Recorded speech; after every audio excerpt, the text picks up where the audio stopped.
My parents refused to care for my twins, while I was undergoing emergency surgery, calling me a nuisance and a burden because they had Elton John tickets to enjoy with my sister. So, from my hospital bed, I hired a nanny, severed all family ties, and cut off my financial support to them. Just 2 weeks later, they showed up. Susan and Robert, my parents, refused to care for Ethan and Emily, my twins, while I underwent emergency surgery. They claimed I was a nuisance, a burden, because they had tickets to see Elton John with Jessica, my sister. Heartbroken, I called a babysitter from my hospital bed, severed all family ties, and stopped financially supporting my parents. 2 weeks later, Susan and Robert appeared at my door. "Don't you dare tell us to cancel our plans. We've had these Elton John tickets for months," Susan screamed, her voice echoing through the sterile walls of my hospital room. I sat there, numb, clutching my phone with trembling hands. It was Christmas Eve at Las Vegas Medical Center. Just me, Ethan, and Emily, my 2-year-old twins, sitting quietly in the corner, and Valerie, my friend and nurse, checking my vitals. The pain in my abdomen felt unbearable, like someone twisting a knife inside me. But the colder, more hurtful thing was the indifferent look on Susan's face through the video call. "I'm Ashley Wilson, 33 years old, and for as long as I can remember, I've been nothing more than an afterthought in my own family.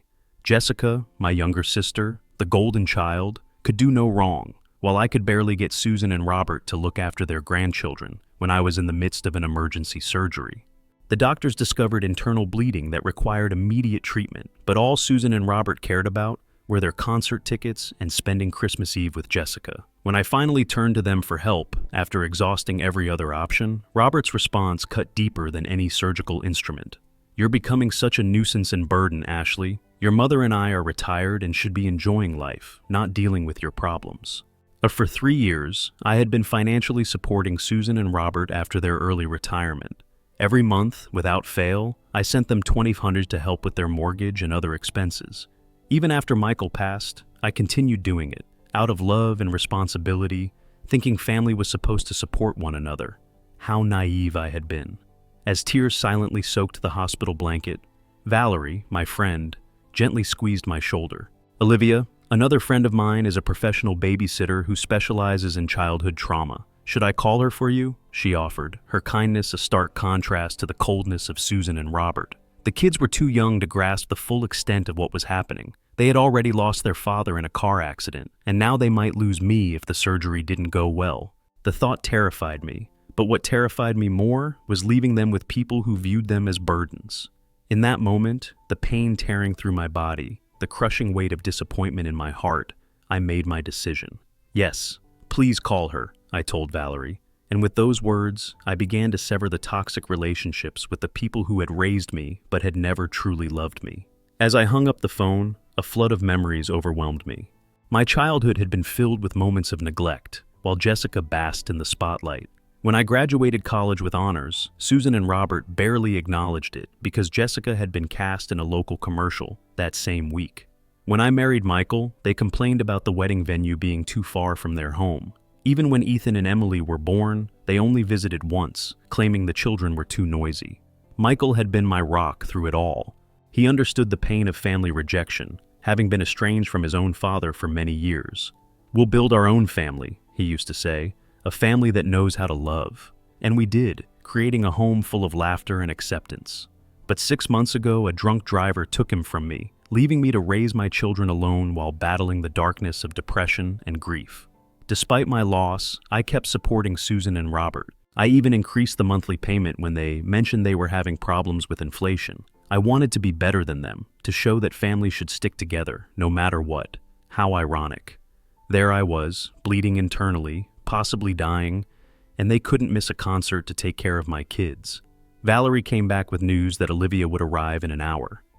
"She's great with kids," Valerie reassured me. She used to work with trauma victims at Children's Hospital before becoming a private babysitter. "How much will this cost?" I asked, worry creeping into my voice. The medical bills had been piling up since Michael's insurance had limitations. "Don't worry about that right now," Valerie said. "Let's focus on getting you ready for surgery." But I was worried. I thought about the $2,500 I was planning to send Susan and Robert next week, money that could now help pay for childcare. The thought sparked something inside me, a flame of self-preservation that had been extinguished years ago. When Olivia arrived, she was everything Valerie had promised: kind, professional, and immediately connecting with the kids. As the hospital staff prepared me for surgery, I made a decision. "Could you bring me my phone one more time?" I asked Valerie. With trembling hands, I sent 2 messages. The first was to my bank, canceling all future automatic transfers to Susan and Robert's account. The second was to Susan and Robert. "I will no longer be providing financial support. My children and I deserve better than being your afterthought. Don't contact me again." As they wheeled me toward the operating room, I felt something unexpected mixing with the pain and fear. Freedom. The surgery was successful, but it left me weaker than expected. I spent 5 days in the hospital, drifting in and out of consciousness, so grateful for Olivia, who had helped so much by staying with Ethan and Emily in my hospital room during the day and bringing them to my apartment at night. During one of my more lucid moments, I saw my phone blinking with notifications, 27 missed calls and countless texts from Susan, Robert, and Jessica. Most of the messages followed a predictable pattern: confusion, then anger, then desperate pleas about their mortgage payment. Not once did they ask how my surgery went or if the kids were okay. The last message from Robert was especially telling. "You can't just cut us off like that. We've already planned a cruise for next month, and the tickets are non-refundable." Jessica's messages were different. She seemed genuinely confused. "Mom and Dad just told me that you were having some minor procedure. What's going on? Why are they freaking out about money?" It dawned on me that Susan and Robert had lied to Jessica about the severity of my situation to justify their choice of concert instead of caring for their grandchildren. I decided to tell her the truth, sending her the whole story while I was still hazy from the medication. Her response came quickly. "Oh my God, Ashley, I had no idea it was an emergency surgery. They told me you were just being dramatic about a routine checkup. I would have watched the kids if I had known. I'm so sorry." I believed her. Jessica wasn't cruel. She had just been raised in an environment where she was taught that her needs should come first. Perhaps this discovery would help her realize what Susan and Robert were really like. By the time I was discharged, I had made a few decisions. First, I hired Olivia part-time to help with the kids during my recovery. Second, I contacted a lawyer to draft a will, naming a trusted friend as my children's guardian if anything should happen to me, and definitely not Susan and Robert. Third, I blocked Susan and Robert's phone numbers, only allowing Jessica limited contact while I figured out if she was being sincere. The financial implications of my decision were huge. The $2,200 monthly payment I was giving Susan and Robert represented almost a third of my income as a graphic designer. Without that burden, I could actually afford proper childcare and maybe even start to rebuild the emergency fund that had been used up after Michael's death. That night, as I lay in my own bed with the kids sleeping in their room across the hall, I felt a complex mixture of emotions. There was guilt, the ingrained feeling that I was somehow wrong for putting myself and my children first. There was fear about managing my recovery while taking care of 2 toddlers, but there was also an unfamiliar feeling of self-respect. As I was thinking this, my phone beeped with a text message from Jessica. "I just had a huge fight with Mom and Dad about how they treated you. I'm staying at a hotel tonight. Can we talk tomorrow?" Maybe I wasn't completely alone.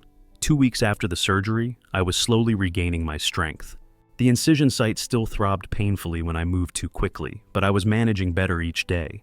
Olivia had been a godsend, coming every morning to help with the kids while I worked from home. My graphic design clients had been surprisingly understanding about my limited availability, and I was grateful for the remote work that allowed me to stay close to my children. Jessica had visited twice, bringing healthy meals and spending time with the kids. Our conversations were cautious at first, but eventually she opened up about her own experiences with Susan and Robert. "They always made it seem like you were choosing to distance yourself from the family," she admitted one evening as we watched the kids play. "I never realized they were pushing you away." I was beginning to see a new side of my sister, one that had been hidden underneath years of manipulation from Susan and Robert. While I wasn't quite ready to completely trust her, I appreciated her efforts. Then there was a knock on the door. I was half expecting it. Through the peephole, I saw Susan and Robert standing in the hallway. Susan was clutching her designer purse nervously, while Robert stood with his arms crossed, a look of familiar impatience etched on his face. I hesitated, my heart pounding, before opening the door just enough to speak. "What do you want?" I asked, my voice steadier than I expected. Ashley, honey, we've been so worried, Susan began, her sugary tone immediately putting me on the defensive. You haven't been answering our calls, and we needed to make sure you and the twins were all right. We're fine, I said flatly. Now, if that's all— It's not all, Robert interrupted, pushing slightly against the door. We need to talk about this ridiculous financial situation. The bank called about our mortgage payment, and we had to dip into our cruise savings to cover it. The audacity was breathtaking. No questions about my recovery, no concern for their grandchildren, just demands for money. I told you I was cutting financial ties, I said. I meant it. But sweetie, Susan pleaded, her voice rising, we've come to depend on that money.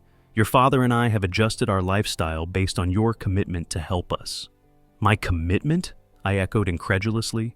I've been sending you money out of guilt and obligation while you couldn't even watch your grandchildren during my emergency surgery. Robert's face darkened. That's not fair, Ashley. We had plans. Plans more important than my children's safety? More important than my life? I replied, my anger rising. Do you even know what the doctor said? There was a chance I wouldn't have survived that surgery. Did you even bother to ask? Their silence was answer enough. We made one mistake, Susan whispered dramatically. Are you really going to punish us like this? This isn't punishment, Mom. This is consequence, I said, feeling a strange calm wash over me. I've spent my entire life seeking your approval and support, and in my moment of greatest need, you chose Elton John tickets over helping me. We're your parents, Robert interjected, his voice now demanding respect. And I'm a parent too, I countered. I would never treat Ethan and Emily the way you've treated me, never. Just then, Emily toddled into view, clutching her stuffed giraffe. Susan instantly switched tactics. There are our precious babies, she cooed, bending down. Grandma brought presents. Emily, unfamiliar with these relative strangers, backed away and looked at me with uncertainty in her eyes. I think you should leave, I said quietly. When I'm ready to talk, if I'm ever ready, I'll reach out. But the money, Robert started, is no longer your concern, I finished, gently closing the door. The next morning, Susan and Robert returned with reinforcements. Aunt Patty, my mother's sister, who had always positioned herself as the family peacemaker. Ashley, honey, let's be reasonable, Aunt Patty pleaded from outside my door, which I had not opened. Your parents are struggling without your help. They managed their finances for decades before I started helping them, I replied through the door. They chose early retirement knowing their savings weren't adequate. Susan's voice broke in. We made those decisions because you promised to help us. We've had to cancel our cruise, and now we might lose the house. Their attempts at manipulation were so transparent now that I'd stepped back from the fog of guilt they'd surrounded me with for years. When had I ever promised lifetime support? I'd offered to help temporarily after their retirement, but somehow that had evolved into an expected permanent arrangement. Mom, Dad, I'm recovering from major surgery and taking care of 2 toddlers. This conversation is over, I said firmly before walking away from the door, ignoring their continued knocking and pleading. Later that day, I received a group email from Robert addressed to the entire extended family detailing how I had abandoned them in their time of need after they had sacrificed everything for me. The email conveniently omitted their refusal to help with the twins during my emergency surgery, instead painting me as an ungrateful daughter who had suddenly cut them off without reason. What they hadn't anticipated was the backlash. My cousin Michael, who lived near Susan and Robert, replied to the group, Uncle Robert, didn't you just buy a new boat last month? And Aunt Susan, wasn't that a new diamond tennis bracelet you were showing off at Thanksgiving?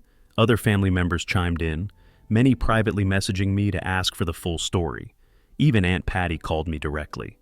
After learning the truth, I had no idea about your surgery, she admitted. They told me you were just being dramatic about some routine procedure and using it to punish them financially. Meanwhile, Jessica had fully taken my side.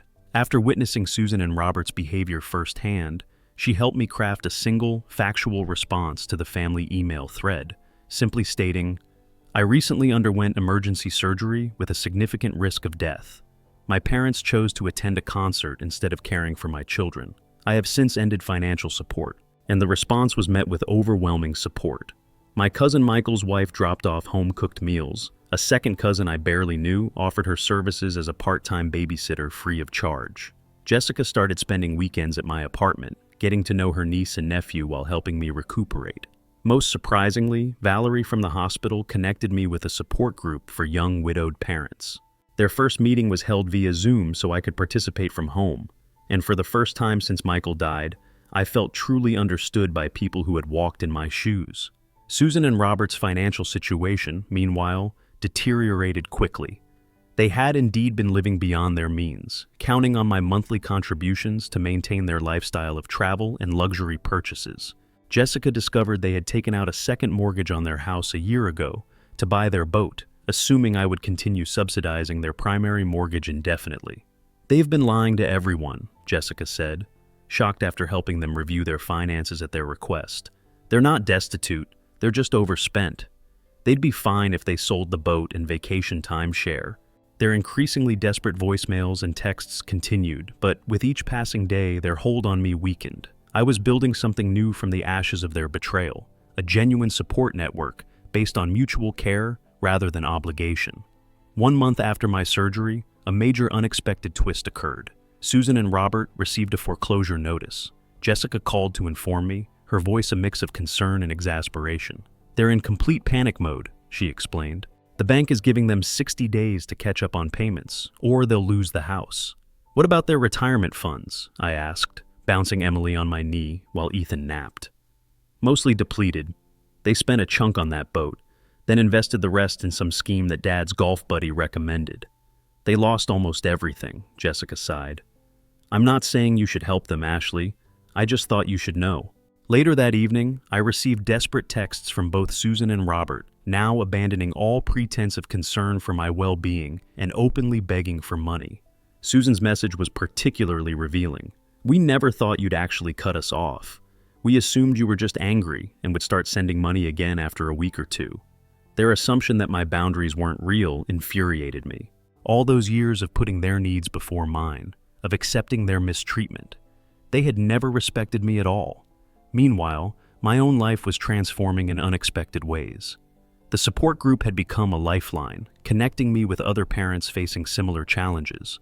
Through them, I met Diana, a real estate agent whose husband had died of cancer 2 years earlier, leaving her with a 3-year-old son. She helped me consider options I hadn't thought possible, like selling my too small apartment and using the equity to move to a more affordable neighborhood with better childcare options. I'd also started a small side business designing memorial websites, inspired by the one I'd created for Michael. Several members of my support group had commissioned sites, and word was spreading. For the first time since becoming a widow, I felt a sense of purpose beyond mere survival. The contrast between my growth and Susan and Robert's collapse became even more apparent when they showed up unannounced at my apartment again, this time with a detailed spreadsheet of their debts. "We need $14,000 to catch up on the mortgage and avoid foreclosure," Robert explained, his usual authoritative tone now tinged with desperation. I invited them in, not out of obligation, but because I was curious to hear their perspective now that they were truly facing consequences. "What about selling the boat?" I asked, gesturing for them to sit at my small dining table. "We'd take a loss," Robert protested. "And the timeshare? We've tried, but the market is terrible," Susan added quickly. "Besides, those are our retirement luxuries."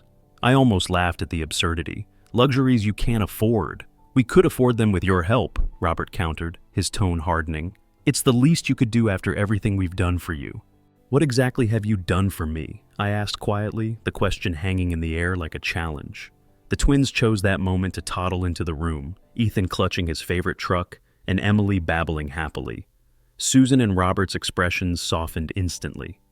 "There are our precious babies," Susan cooed, reaching for Emily, who promptly hid behind my legs.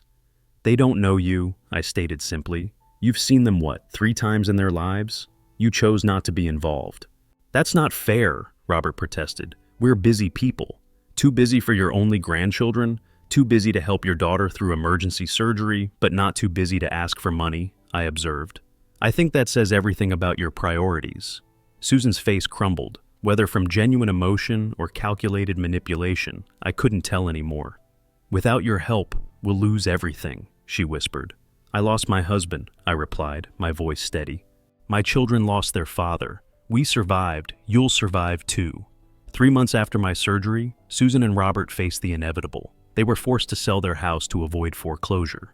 Jessica kept me updated on their situation, though I maintained my distance. They had managed to find a modest condo, significantly downsizing from their 4,000 square feet lakefront property. Robert had reluctantly sold his boat at a loss, and they had finally unloaded the timeshare for a fraction of what they'd paid. They're actually blaming you for their financial problems in front of everyone, Jessica informed me during one of her weekly visits. It's bizarre to watch. They tell anyone who listens that you abandoned them after promising lifelong support. Let them talk, I replied, feeling surprisingly unbothered. The truth speaks for itself, and it did. My extended family had largely rallied around me after learning the full story. Even Robert's sister, who had always taken his side in family disputes, called to express her support after hearing about their refusal to help during my surgery. Meanwhile, my own situation had improved dramatically. Diana from my support group had helped me find and purchase a small 3-bedroom house in a family-friendly neighborhood. The mortgage payments were actually less than my apartment rent had been, and the twins had a backyard to play in for the first time in their lives. My side business designing memorial websites had grown enough that I could reduce my graphic design clients and focus on work that felt meaningful. Olivia still helped with childcare 3 days a week, but I'd adjusted my schedule to maximize time with Ethan and Emily. Most importantly, I'd found a community. Neighbors brought casseroles when we moved in, the support group organized play dates. Jessica had become a genuine sister rather than a competitor for our parents' affection. Even Valerie from the hospital occasionally stopped by with her children. I had lost my husband and cut ties with my parents, yet somehow I felt less alone than ever before. 6 months after my surgery, I received a letter, an actual handwritten letter from Susan. I almost threw it away unopened, but curiosity won out. Inside was something I'd never seen before, a genuine apology. "I've had time to reflect on my behavior," she wrote. "Watching you build a life without our help has forced me to confront some painful truths about myself as a mother. I was jealous of your independence, your resilience. I resented that you didn't seem to need me the way I needed my own mother, but now I see that you did need me, just not in the ways I wanted to be needed. When you asked us to care for the twins during your surgery, you were reaching out, and we failed you completely. I'm deeply sorry." The letter continued, explaining how they had completely restructured their finances. Robert had taken a part-time job at a local hardware store. They had sold most of their luxury items and were living modestly for the first time in decades. She didn't ask for money or even forgiveness, just acknowledgement of her apology. I showed the letter to Jessica, who seemed doubtful. "They have been talking about writing to you for weeks. Dad was against it at first, but I think he's starting to see things differently, especially after his heart scare last month." "Heart scare?" I asked, concerned despite myself. "Just high blood pressure and chest pains, but it scared him. He's on medication now and actually following doctor's orders," Jessica explained. "I think facing mortality has humbled him a bit." I wasn't ready to respond to the letter right away. I needed time to process my feelings. Was this genuine remorse, or was it another manipulation tactic? Had they really changed, or were they simply shifting their approach?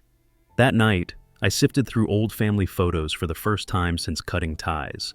Behind the smiles, I saw patterns I'd been blind to before. Susan and Robert had always been performers, playing the part of perfect parents while serving their own needs first. A year after my surgery, I finally agreed to meet Susan and Robert at a neutral spot, a quiet cafe near my new home. When they arrived, I hardly recognized them. Robert seemed smaller somehow, his confident posture replaced by a humbler demeanor. Susan had swapped her designer clothes for simple, practical attire. The twins were with Jessica for the afternoon. I wasn't ready for a full family reunion yet. We sat in an awkward silence until Robert did something I never would have expected. He cried. "I've been a terrible father," he confessed, his voice breaking. "And an even worse grandfather. I don't expect your forgiveness, but I want you to know I see it now. I see how selfish we've been." Susan reached across the table, not quite touching my hand, but gesturing toward it. "We've spent months in family therapy," she explained. "It was Jessica's idea, and we resisted at first, but it's been transformative. I didn't rush to forgive them or make promises I wasn't sure I could keep. Instead, I shared pictures of the twins and told them about our new life. They listened without interrupting, without turning it into something about themselves, perhaps for the first time ever. As we parted, Robert asked quietly, "Would it be possible someday to know our grandchildren? I thought carefully before responding. That depends on your actions, not your words. If you're genuinely committed to change, we can start with short, supervised visits. But understand this, my children will only have relationships with people who respect their mother. Walking away from that meeting, I felt neither the crushing weight of obligation nor the burning resentment that had defined our relationship for so long. Instead, I felt something new, the calm assurance of a woman who knew her worth, who had set boundaries, and would enforce them without apology. Whether Susan and Robert could truly change remained to be seen, but I had already transformed, from a daughter desperate for approval to a mother fierce in her protection and clear in her expectations.